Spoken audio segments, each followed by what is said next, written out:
Halo sahabat sehat Pantirapi, perkenalkan saya Dr. Natasha Barat, dokter umum Rumah Sakit Pantirapi. Bulan September adalah bulan kesehatan gigi dan mulut. Pada kesempatan kali ini, kita sudah kedatangan narasumber yang ahli di bidangnya, yaitu Dr. Gigi Rizka Dindarini, spesialis periodontia. Selamat pagi dokter, sehat kabarnya dok? Selamat pagi, sehat? Sehat ya dok ya. Oke, mungkin sebelum memulai podcast kali ini dok, bisa diperkenalkan diri dulu dokter Rizka, spesialisasinya mungkin juga, karena kan kadang orang-orang awam dan sahabat sehat Rumah Sakit Pantirapi mungkin ada beberapa yang masih bingung, terkadang ada yang masih mikir, oh dokter gigi itu merupakan spesialisasi dokter umum, padahal kita dari awal sudah berbeda sekali gitu ya dok ya. Ya. Baik, terima kasih ya dok atas kesempatannya hari ini. Saya juga senang bisa memperkenalkan baik dari gigi secara umum dan bidang saya yaitu periodontia. Sekali lagi perkenalkan, saya Dr. Gigi Rizka Dindarini, spesialis periodontia. Nah, untuk periodontia itu sendiri merupakan bidang spesialisasi dari dokter gigi, yang mana kami berfokus pada kesehatan gusi-gusi dan jaringan pendukung gigi lainnya seperti tulang penyangga gigi, kemudian ada yang namanya ligamen periodontal yang mana dia juga turut menyangga gigi untuk berdiri dengan kuat. Begitu. Oke, berarti lebih ke arah penyakit masalah gusi sama ligamen-ligamen tadi ya dok ya. Jadi kalau misalkan sering gusi berdarah dan lain sebagainya, itu larinya ke periodontia tadi. Ya, betul sekali. Oke, pada hari ini dok kita akan ngebahas temanya adalah a healthy mouth is a healthy body. Ya. Nah, mungkin kita mulai dari a healthy mouth dulu. Apa sih dok sebenarnya mulut yang sehat atau a healthy mouth itu apa? Rinciannya itu seperti apa? Yang jelas mulut yang sehat itu sebenarnya banyak faktor yang menentukan. Cuman yang dari yang paling simpel itu adalah dia memiliki atau hampir tidak ada plak sama sekali.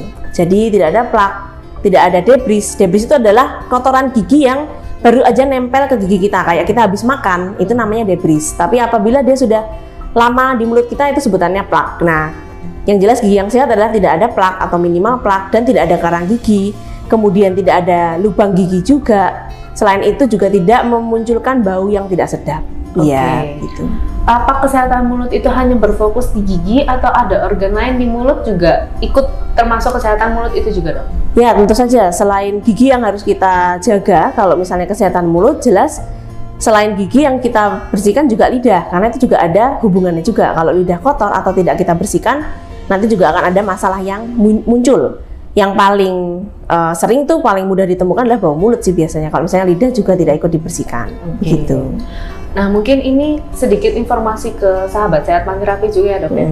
Sebenarnya cara menjaga dan cara menyikat gigi yang baik dan benar itu seperti apa ya dok? Supaya bisa tercapai nih a healthy mouth-nya. Caranya, terus waktunya, terus apakah ada hal-hal tertentu yang harus kita perhatikan saat menyikat gigi tersebut? Jadi yang jelas menyikat gigi itu yang baik adalah dilakukan minimal 2 kali sehari. Itu di pagi hari dan sebelum tidur. Yang cukup krusial itu sebenarnya sebelum tidur ya, karena kita selesai berkegiatan, kalau sampai kita biarkan semua kotoran itu ketinggalan di mulut kita, nah itu nanti sampai makan ke bawah sampai pagi.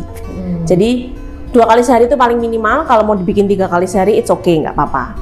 Kemudian gunakan sikat gigi yang tepat. Jadi jangan menggunakan sikat gigi yang terlalu kasar. Jadi kan sikat gigi itu kan bulunya itu ada kelembutannya ya. Ada yang hard, soft, medium. Nah itu gunakan yang soft atau medium aja. Maksimal di medium. Jangan pakai yang hard. Karena kalau terlalu keras nanti juga sikat gigi itu kan kita sikat setiap hari. Lama-lama gigi juga akan terkikis dengan cepat kalau kita menggunakan sikat yang bulunya terlalu keras. Jadi pakai aja yang soft, kemudian atau yang maksimal medium. Kemudian selain itu gerakan sikat giginya itu juga harus diperhatikan. Jangan asal cuman digosok kanan kiri. Cukup yang benar itu sebenarnya antara ke atas bawah atau lebih ke arah diputar. Gitu, gerakannya memutar atau atas bawah. Jangan kanan kiri karena itu gesekannya kurang tepat. Malah nanti menyebabkan permukaan gigi terkikis di dekat-dekat gusi. Biasanya itu paling sering kalau misalnya gerakannya terlalu kanan kiri aja. Kemudian pembersihannya pun tidak merata, jadi pasti ada bagian titik-titik gigi yang tidak kena sikat, karena nyikatnya gerakannya tidak menyeluruh. Kalau atas bawah atau memutar itu akan lebih kena ke seluruh permukaan gigi. Gitu. Berarti memang harus sebenarnya memutar atau atas bawah ya dok ya. Kalau misalkan kanan kiri takutnya malah kena gusinya, malah cenderung lebih sering gusi berdarah dan sebagainya. Terus apa ada hal lain selain sikat gigi yang bisa kita lakukan dokter untuk menjaga a healthy mouth tadi? Sebenarnya selain sikat gigi, itu ada juga membersihkan gigi dengan flossing atau dengan dental floss. Itu yang kita mungkin mengenalnya juga dengan sebutan benang gigi. Jadi bentuknya emang dia kayak benang. Di negara maju seperti Amerika atau Jepang itu adalah hal yang sangat wajar. Bahkan kalau mereka ke dokter gigi, yang ditanyakan oleh dokter giginya atau dental hygienisnya pertama adalah berapa banyak kalian sikat gigi per hari dan berapa banyak kalian flossing per hari. Nah, itu orang Indonesia sayang belum teredukasi sampai sana. Jadi membersihkan celah-celah gigi dengan menggunakan dental floss atau benang gigi itu sangat penting. Karena itu area yang tidak tersikat biasanya, atau bulu sikat sekecil apapun itu tetap tidak bisa menjangkau celah-celah gigi, apalagi kalau giginya banyak yang kurang rapi posisinya, renggang-renggang atau berjejal gitu. Jadi dia nggak rapi, pasti sikat itu pasti akan melewati celah-celah tersebut. Makanya flossing itu penting, menggunakan dental floss, benang gigi untuk dibersihkan celah-celah antar gigi. Gitu. Biasanya berapa ini dok, kalau misalkan dianjurkannya untuk flossing? Sama dengan sikat gigi. 2 kali sehari. Iya betul. Ya, jadi minimal. pagi atau malam sebelum tidur. Itu setelah sikat gigi berarti atau gimana dok ininya? Biasanya setelah sikat gigi. Setelah sikat betul. gigi, lanjutkan dengan flossing, baru tidur ya, gitu ya dok ya. Oke. Sama ini dok, mungkin ada beberapa kontroversi ya dok ya, kayak sebenarnya sikat gigi yang benar itu adalah saat pagi hari ya dok ya, setelah makan atau sebelum makan dok yang benar? Sebenarnya kalau itu beberapa literatur juga mengatakan hal yang sama sih, maksudnya itu tidak signifikan perbedaannya. Cuman kalau mau lebih bagus ya setelah makan, karena ya menghilangkan bekas-bekas makanan kita. Jadi sekalian gitu. Ya dok ya? Iya betul. Jadi lebih baik sebenarnya makan pagi dulu, misalnya bangun tidur makan pagi, terus baru sikat gigi, biar makan yang pagi itu pun ikut tersikat, ikut bersih ya. Oke. Kemudian dok, mulut seperti apa sih yang sebenarnya disebut tidak sehat, yang unhealthy mouth itu seperti apa? Sebenarnya kalau mulut yang tidak sehat itu biasanya langsung kelihatan. Tapi dokter gigi sih yang bisa ngelihat biasanya. Dokter umum pun kadang tidak terlalu kelihatan ya dok, karena kan alatnya juga beda. Iya betul. Jadi pasti sering kali ditemukan, yang paling gampang ditemukan tuh biasanya karang gigi. Pasti kelihatan karang gigi, kemudian lubang gigi. Itu pasti ada. Itu sudah menandakan bahwa wah ini antara kondisinya memang tidak sehat atau pasiennya itu memang tidak bisa menjaga dental hygiene atau kebersihan mulutnya dengan cukup baik. Jadi mungkin ada momen-momen sikat gigi yang kelewatan atau cara sikat gigi yang kurang tepat. Jadi pasti karang gigi, lubang gigi itu pasti akan ditemukan. Kemudian gusi berdarah itu juga pasti akan ditemukan, dan kadang-kala sampai ada bau mulut begitu. Dok, kalau misalkan mulut, ini kan tadi a healthy mouth is a healthy body. Betul. Berarti kalau misalkan mulutnya tidak sehat, itu bisa bodinya juga tidak healthy. Betul sekali. Komplikasi-komplikasi apa aja ya dok yang bisa terjadi kalau misalkan kita sampai mulut kita nggak bersih nih, bisa terjadi apa aja? Itu pertanyaan yang bagus ya, soalnya orang juga belum teredukasi sampai ke sana. Jadi bakteri di rongga mulut itu ternyata juga ditemukan bisa menyebabkan kelainan atau penyakit lain. Yang paling sering ditemukan itu adalah beberapa penelitian pernah menemukan atau case report itu pernah menemukan orang dengan miokarditis atau infeksi di selaput jantung ya, miokarditis itu kalau nggak salah. Itu ada bakteri yang ternyata sama dengan bakteri yang ada di karang gigi manusia. Jadi secara bodoh atau secara mudahnya itu bisa jadi saking banyak infeksi yang terjadi di rongga mulut kita ini, bakterinya akhirnya terbawa oleh blood flow atau aliran darah sampai ke seluruh tubuh. Iya, seluruh tubuh kan pasti akan kembali ke jantung. Akhirnya di situ dia menginfeksi. Itu yang paling sering ditemukan, banyak sekali jurnal penelitiannya atau case reportnya mengenai hal tersebut. Kemudian selain itu yang baru-baru ini juga saya baca atau temukan itu juga sampai ke tingkat menyebabkan terjadinya Alzheimer. Walaupun ini masih sangat jarang, tapi sudah mulai ada case reportnya bahwa ternyata ditemukan bakteri di rongga mulut itu bisa terbawa sampai ke jaringan otak, sehingga ada indikasi ke arah Alzheimer. Berarti curiganya kalau dari jurnal itu berarti bakteri yang di gigi itu masuk ke otak dan bersarang di otak yang bisa menyebabkan gejala Alzheimer gitu ya dok ya. Selain itu yang sering ditemukan juga pada ibu hamil, itu menyebabkan berat badan bayi rendah. Itu juga ada. Jadi saat ibu hamil itu adalah kondisi yang cukup rentan karena hormonal ibu hamil itu kan sangat tidak terkontrol ya, fluktuatif sekali. Sehingga infeksi yang terjadi di rongga mulut mungkin kalau dia nggak hamil tidak akan separah itu, tapi saat dia hamil ternyata jadi cukup parah dan itu akhirnya bisa terbawa ke janin juga. Wah, gitu. Ini ya dok ya lumayan berbahaya ya, maksudnya. Lumayan. Mungkin orang awam tuh ngiranya, oh ya udah masalah gigi aja, betul. nggak akan sampai ke badan-badan yang lain. Ternyata bahkan bisa sampai ke jantung, bisa sampai ke otak, dan untuk ibu hamil pun ternyata bisa sampai mempengaruhi si bayinya, kondisi bayinya juga ya dok sekali. Terus dok, apakah ada perhatian khusus untuk orang-orang tertentu atau usia tertentu terkait kebersihan gigi? Misalkan anak sama dewasa, apakah ada perbedaannya? Atau dengan orang yang dengan penyakit apa itu harus lebih diperhatikan dentalnya atau seperti apa? Kalau dari cara membersihkan dan menjaga sehari-harinya sebenarnya sama ya. Maksudnya justru kita harus melatih dari kecil supaya itu terbiasa terbawa sampai dewasa nanti. Jadi kebiasaan berapa kali menyikatnya, kemudian sikat gigi yang digunakan, kemudian mungkin pasta gigi yang digunakan itu sudah lebih baik dilakukan dari kecil dan harus dibawa terus sampai dewasa sehingga tidak ada perbedaan. Kemudian orang dengan penyakit-penyakit tertentu pun juga justru malah jangan sampai lepas itu menjaga kebersihan giginya. Karena pengaruhnya itu nanti justru malah kalau misalnya nih katakan si pasien itu memiliki atau orang tersebut memiliki penyakit lain seperti diabetes. Kemudian ternyata dia juga penjagaan kebersihan mulutnya tidak begitu bagus. Nah itu nanti juga akan mengaruh, giginya akan jauh lebih mudah goyang karena dia secara umum kondisi giginya udah nggak bagus, ditambah dengan kondisi dia punya diabetes sehingga kesehatan giginya semakin menurun dan giginya pasti akan banyak goyang. Gitu. Iya sih, kok misalkan diabetes kan memang penyakit gula yang memang dia berhubungan erat kok misalnya memang ada bakteri atau ada luka itu dikenal dengan susah sembuh. Benar. Jadi mungkin jadi membuat gigi lebih bergoyang dan juga terkadang bisa jamur juga ya. Betul. Kalau misalkan diabetes kalau tidak dijaga. Ya. Oh ya dok, tadi mungkin ada menyinggung pasta gigi yang yang baik dan benar. Nah sebenarnya pasta gigi yang benar tuh yang gimana sih dok? Karena kadang banyak beredar di luaran, oh ini pasta gigi merek ini tuh bagus loh, harganya mahal gitu. Atau sebenarnya tuh yang benar atau yang baik digunakan itu yang kandungannya apa dok? Sebenarnya kalau kita menilik semua produk yang ada di pasaran itu menurut saya sudah cukup bagus. Maksudnya mereka pasti sudah menyesuaikan dengan kebutuhan manusia. Nah tinggal bagaimana manusia itu menggunakannya itu sendiri. Jadi katakan kalau misalnya mereka pakai kebanyakan itu juga malah nggak bagus. Atau nggak pakai pasta gigi, sebenarnya itu bukannya nggak bagus tapi akan lebih baik jika ada pasta gigi. Jadi penggunaan pasta gigi menurut saya baik-baik aja dengan merek apapun yang ada di luar sana asal dipakai sesuai anjuran. Bahkan mungkin ada beberapa pasta gigi yang mengatakan setelah sikat gigi itu tidak dikumur, tapi cuman diludahkan saja. Itu pun nggak apa-apa sebenarnya. Jadi nggak selalu wajib dikumur. Tapi kan karena Indonesia kan terbiasa dengan mungkin risih dengan kumuran. Tapi kalau misalnya ternyata pasta gigi itu menyatakan tidak perlu dikumur, jadi langsung setelah sikat gigi cukup diludahkan saja sisanya, ya udah gitu aja nggak apa-apa. Tapi gitu. Itu merek-merek tertentu? Iya, itu biasanya merek tertentu, nggak semuanya. Ada tulisannya. Nah, biasanya saya petunjuk. Berarti tetap harus diperhatikan pasta giginya ada tulisan itu atau tidak.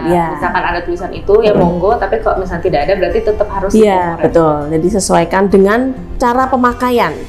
Dan jumlah penggunaannya pun itu juga disesuaikan. Katakan dia masih bayi atau balita atau anak-anak, itu cukup menggunakan sedikit aja. Jadi pasta gigi itu kayak misalnya di bulu itu cuman kayak diratakan gitu. Jadi nggak usah sampai melendung atau nggak usah sampai besar gitu. Pokoknya cuman ada di atas permukaan gigi terus diratakan. Untuk anak-anak cukup segitu aja.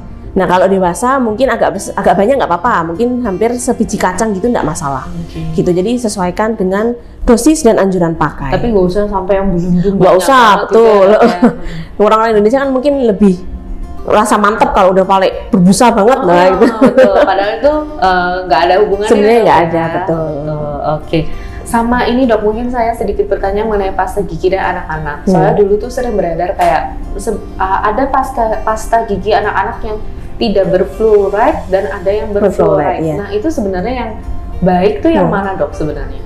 Memang banyak yang simpang siur ya itu ya, maksudnya ada yang mendukung tanpa fluoride dan segala macam, tapi sebenarnya nggak apa-apa pakai fluoride dan pasta gigi yang seperti yang saya tadi katakan kembali ke sesuai anjuran pakai. Intinya pasta gigi itu pasti sudah ditakar, betul, untuk disesuaikan dengan usia, untuk disesuaikan dengan pemakainya. Jadi kalau misalnya kita memakainya sesuai dengan anjuran pemakaian, sejauh ini sih cukup aman. Dan sebenarnya fluoride juga dibutuhkan untuk anak-anak gitu. Jangan sama sekali nggak ada.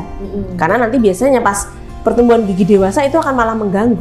Oh gitu. Jadi malah pertumbuhan gigi dewasanya akan terganggu karena si gigi anak-anak itu harus kita jaga sedemikian rupa sesehat mungkin supaya nanti saat gigi dewasa akan tumbuh itu akan menjadi guide atau petunjuk gigi dewasa agar tumbuh dengan posisi yang bagus dan kondisi yang bagus.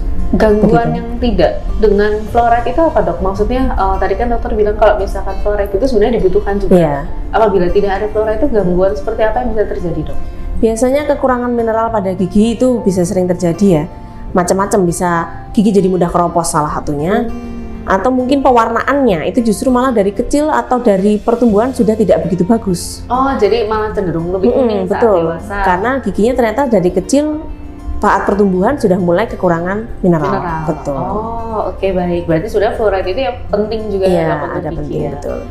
Terus saya mau nanya satu lagi dok, mengenai mouth gargle yang biasa di umur itu sebenarnya ada guideline-nya atau memang ada tambahan itu atau perlu atau wajib atau gimana dok?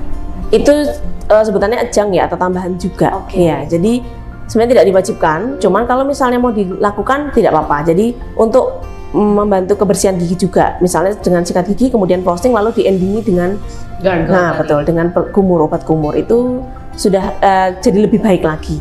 Tapi tentu saja sesuai dengan anjuran pemakaian karena orang-orang kadang-kadang suka lebay. Maksudnya gini, beberapa ada yang mengatakan bahwa pemakaiannya cukup 1 tutup botol.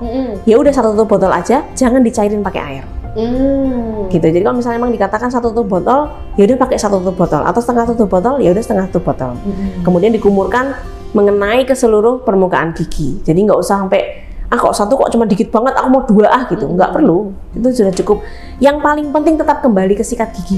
Karena itu yang paling penting, betul. Oke. Sekarang kita akan ngomong fakta atau mitos dok. Banyak yang beredar tuh di media sosial lah, mau itu Instagram, mau itu TikTok, fakta dan mitos dari kebersihan gigi sendiri. Ada statement yang menyatakan kita sikat gigi harus sesering mungkin atau sikat gigi itu lebih keras lebih baik. Apakah itu benar atau tidak dok sebenarnya? Itu tidak benar. Maksudnya dengan kalian sikat gigi 2 kali sehari, tapi dengan cara yang tepat itu sudah cukup. Cara yang tepat itu bagaimana? Gerakannya pertama. Gerakannya itu adalah antara atas bawah atau diputar. Jadi jangan digeser. Kemudian kedua, tidak perlu penuh tekanan. Jadi nggak usah neken kenceng banget. Karena kan orang biasanya kalau nyikat gigi, wah yang mantep, harus mantep, cokok-cokok gitu. Padahal yang paling penting adalah jumlah gerakannya. Jadi jumlah gerakan kamu menyikat itu. Bagaimana cara kita menentukan? Sebenarnya ada sebuah guideline yang mengatakan bahwa sikat gigi yang baik itu sebaiknya 2 menit. Kenapa 2 menit? Karena katakan kita sikat gigi ternyata cepat. Saya, belum 2 menit deh. Berarti kan kita akan melakukan gerakan yang sama lagi. Akhirnya semua permukaan akan lebih tersikat. Gitu. Jadi untuk berapa kalinya sebenarnya tidak wajib banyak-banyak kali. Tapi kalau misalnya mau, ya nggak apa-apa asal gerakannya benar. Karena kalau misalnya katakan kalian sikat gigi sampai 4 kali sehari tapi dengan gerakan sekasar itu, nanti pas umur-umur 40-50 tahun giginya sudah banyak yang terkikis. Betul, karena gitu. Memang gerakan yang sekasar itu sebenarnya mengikis ya, bukan membersihkan tapi lebih mengikis ya. Betul. Jadinya kasarnya mungkin giginya tipis, jadi semakin dewasa dia semakin terkikis, jadinya gampang lubang. Terus dok ada juga yang tadi dok dengan karang gigi. Apakah dengan sikat gigi saja karang gigi itu bisa hilang? Atau harus ada tambahan atau harus ke dokter gigi atau gimana? Yang jelas karang gigi itu tidak bisa dihilangkan hanya dengan sikat gigi. Apalagi kalau misalnya ada obat kumur yang mengklaim bisa menghilangkan karang gigi. Itu saya masih sanksi ya. Jadi saya masih melakukan sekali karena karang gigi itu sekeras itu. Memang harus dibersihkan di dokter gigi dengan alat yang dimiliki oleh dokter gigi. Kadang pun itu aja kita dengan power maksimal aja kayak masih harus menekan cukup keras ya, karena memang karang gigi itu sekeras itu. Jadi memang harus dibersihkan ke dokter gigi dengan alat yang dimiliki dokter gigi atau scaler, dan tidak bisa dibersihkan dengan sikat gigi aja. Ya biasanya yang dikenal dengan teknik scaling, ya, betul, misalkan scaling. ke dokter gigi atau klinik gigi tulisan scaling, maksudnya untuk membersihkan karang gigi, betul. Sampai kadang ada karang gigi yang dia istilahnya udah stain ya dok, ya maksudnya ya benar, menghitam, betul. Itu berarti scalingnya butuh beberapa kali ya dok? Kemungkinan. Jadi kalau misalnya ternyata nih dibersihkan pertama kali, jadi itu gini, ada kondisi di mana saat karang gigi itu menumpuk di gigi kita, gusi kita itu agak membengkak sebenarnya, tapi orang mungkin nggak sadar ya. Gusi kita tuh agak membengkak. Jadi saat kita bersihkan pertama, biasanya kemudian gusi mulai agak kempes. Nah saat kempes itu baru ketahuan ternyata di balik gusi membengkak itu ada karang giginya. Makanya kadang-kadang beberapa orang yang karang giginya sudah banyak itu sekali dibersihkan diminta untuk kontrol. Kenapa? Karena kita harus ngeliat lagi nih, pas gusi itu sudah mulai mengecil atau sudah mulai kempes, oh ternyata ada karang giginya lagi, harus kita bersihkan lagi. Karena kalau enggak ya sia-sia ya dok ya. Iya benar. Nanti numpuk lagi, makin keras lagi, makin banyak lagi. Gitu. Terus ada juga yang bilang ini dok, lemon and baking soda bikin gigi putih. Itu sebenarnya fakta apa mitos dok? Kalau untuk memutihkan gigi itu mitos. Tapi kalau memang untuk bisa menyebabkan gigi putih itu bisa, tapi not in a good way. Jadi dia memutihkannya itu karena pertama kalau baking soda itu dia sifatnya abrasif. Dia abrasif atau mengikis. Jadi dia kenapa gigi jadi putih? Karena kena baking soda, katakan seperti itu, karena dia mengikis gigi. Sehingga lama-lama mungkin pertama yang diangkat memang warna kuning pada gigi, tapi makin lama dia akan mengangkat yang seharusnya tidak diangkat. Jadi lapisan gigi akan semakin banyak porus atau pori-porinya. Nah itu yang nanti menyebabkan gigi jadi gampang sensitif atau gigi menjadi gampang berlubang, dan jadi putihnya itu bukan putih sehat. Oke, gitu. Berarti lebih ke yang tadinya giginya itu ada mungkin sel-sel sehatnya, betul. Malah ikut keangkat, gigi, betul. Ikut keangkat ya. Gitu. Itu kalau dari baking soda. Betul. Nah kalau dari lemon itu sifatnya dia sangat acidic atau sangat asam, pH-nya aja sangat rendah. Keasaman yang dikenakan pada gigi itu akan menghilangkan mineral natural pada gigi. Jadi kenapa dia putih? Dia putihnya karena kehilangan mineral, bukan karena memang warnanya itu terangkat, warna kuningnya itu terangkat. Nah kalau udah kehilangan mineral kayak gitu, akhirnya kembali lagi ke gigi. Yang jelas paling mudah biasanya paling awal adalah jadi sensitif, hipersensitif. Kemudian berikutnya pasti dia akan mudah keropos kayak gitu. Jadi mereka menyebabkan bikin putih iya, tapi putih yang tidak sehat gitu.